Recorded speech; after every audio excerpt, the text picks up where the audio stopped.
As long as you're doing social media marketing, you're gonna have to post something. So content can be from text, video, or images. All right. The first section being target audience research. I've heard this one in every video that I used to watch when I was getting into social media, and I always skipped this step.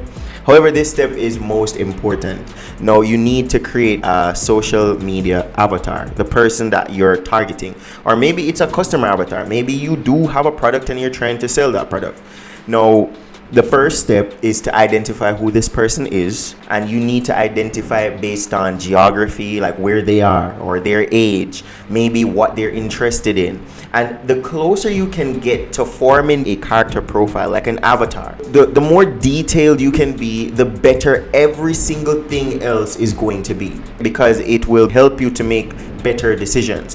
What type of decisions? We'll get there. We have also a video that breaks this down in depth, and it is linked in the card right here. Now, the next topic is your video content planning. I believe that anybody who is getting into social media, you're creating content strategy, come on, man, put in the extra effort and make videos. Don't just do text posts, don't just do image posts, do videos, man. Videos are more engaging, more things will just happen. Just more things will happen. Yes, they're a little bit harder, more effort, but put in the effort and you'll get the good results. When you analyze your character and you wrote down everything, now you need to understand what it is that they need, right? That was something that we covered in the video, talking about what exactly does this person need? What are they trying to solve? Where are they trying to get to? And how exactly can you assist them in that journey? You need to identify the needs and wants of that customer profile, the people who you're trying to go after. What exactly do they want? And what type of problems do they have? Because those are the problems that you're going to try to fix. So let's give this an example.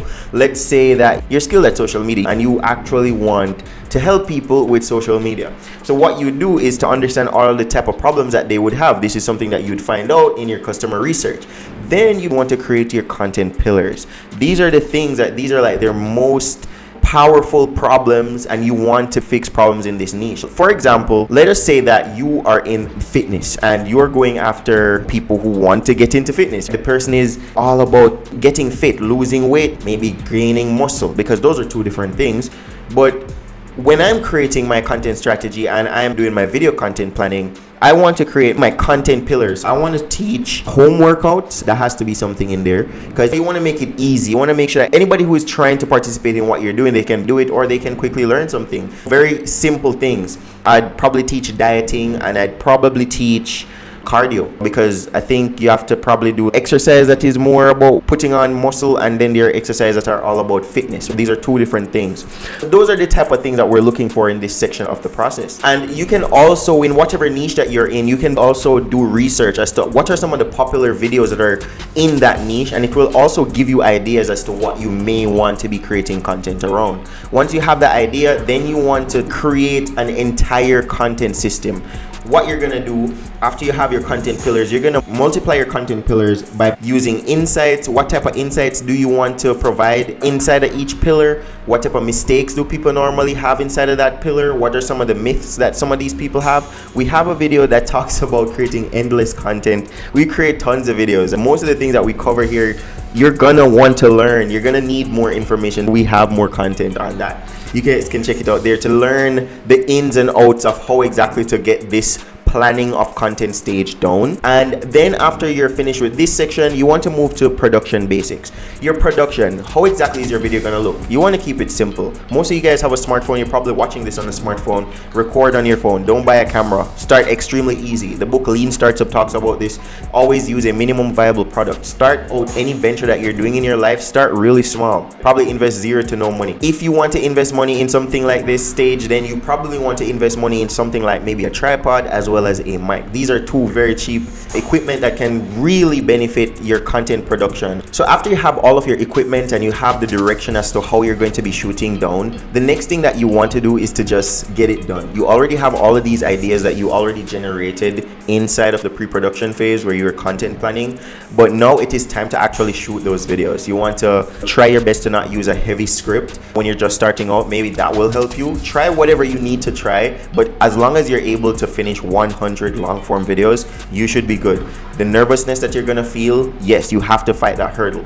Making mistakes and stuff like that, that is fine. Make mistakes, but just know that this is something just like any other thing in life. You just need to start and you need to apply your reps. All you need to do is to just do 100 long form videos. I promise you that by the end of your 100th video, you will feel like this is nothing. This is normal for you. And that is a very powerful skill to have in your career.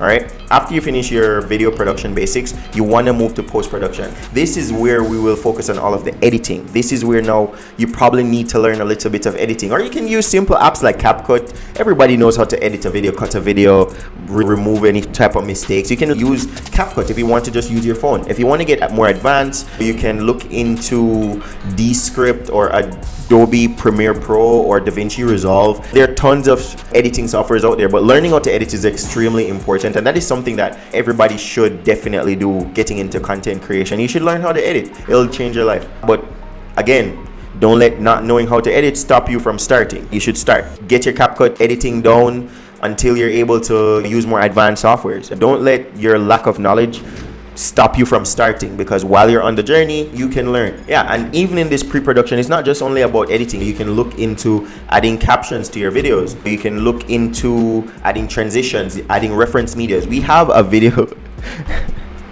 shameless plug. We have a video that we broke down every single thing that we do for post-production. It's for beginners. You guys should check that out if you need some help in this section. Now, the next stage of your content strategy is your search engine optimization. This is extremely important. What is search engine optimization? You're on YouTube. YouTube is a massive search engine. People come on YouTube and the first thing that they do is to normally search for something in the search bar, or they will get it recommended to them. However, whether they're searching for it or YouTube thinks that this is something that they're interested in, you still need to be able to, one, show up on that interested section, as well as when they search for videos, that you're one of the most recommended videos in those searches. So the way in which you do that is to add tags to your videos. You look in the YouTube description and you'll see there's a specific category just for tags. You need to make sure that you're tagging your videos properly, and you'll also need to have a good description for your videos, have a good title for your videos, have a good thumbnail for your videos. These things help you in ranking, because when people are searching for something, they need to be able to say, I want to watch that video because maybe it's short.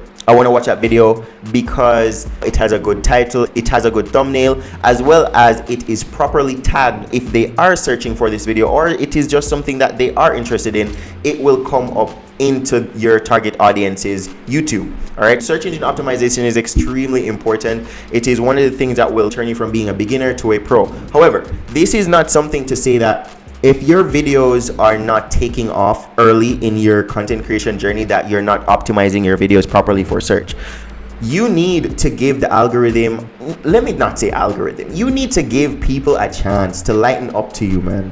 You have been doing this for a literal second, maybe a couple months. You can't expect to be at the top of every person's search. You need to get your reps in. You need to get better at every single thing that this entire system is about. And when you actually start, you'll see what I'm talking about when I say you need to get better. Make your first couple of videos and watch them, and you'll see all the reasons why you're probably not showing up in search. Review your own videos. After you publish everything, go back, watch your videos, look at it just like how a regular person would, and start to write those criticisms that you have, the things that just jump out at you. And don't be afraid to hear what your friends or family have to say. Your friends or family, they are a resource that actually have a lot of insights into what are some of the things that you need to improve inside of your video. Now, the last one is analytics and performance tracking. You need to learn how to track the performance of your videos. Now, again, this is something that when you're really early in your content journey, you shouldn't probably be paying attention to too much analytics here, like likes and comments. What you really want to be paying attention to is stuff like audience retention. How long are people staying in your videos? How long are they watching and then they're not just leaving? And if they are leaving fast and you're having problems with audience retention, we have a video that covers how exactly can you have people stay watching your videos and watching your videos for a very long time, because this is a skill that you will develop in editing, how to keep people's attention. That is another reason why editing is so important. But once you get some form of traction, you need to look at the type of videos that blow up, analyze what are some of the reasons why this video hit. What did they really like about this video? And then you try to make that list and try to incorporate those elements in your other pieces of content, as well as you want to look at, hey, are we growing? Is our audience wanting something new, something fresh? Are we trying fresh content? And if we are, how are they performing in comparison to other pieces of content? This is a very complicated strategy that the more complicated you make it, it's the more results that you'll get. If you really do the work, if you just half-ass it, you're gonna get half-ass results. Think about it like a channel. I said this in my last video. Think of it like a channel on cable television. If you were to tune into your channel, would you watch that channel as if you were watching stuff on TV, on cable? Every single time you switch on that channel, there's something there. So that talks about frequency. You need to be creating tons of content. But for you to create tons of content, you need to make a really good system. After you've created 20 videos, you're gonna start realizing, yo, you're running out of ideas if you're just doing this spontaneously. You need to have a plan. And that's what the content strategy is all about. It is what everything leads back to. Every single thing that you're doing will lead back to this strategy. Let me know if there are anything that you want me to cover more in depth in this video that I said. You know, sometimes this type of video can be a little bit more complicated for beginners. Let me know if there is anything that you're struggling with. Catch you guys in the next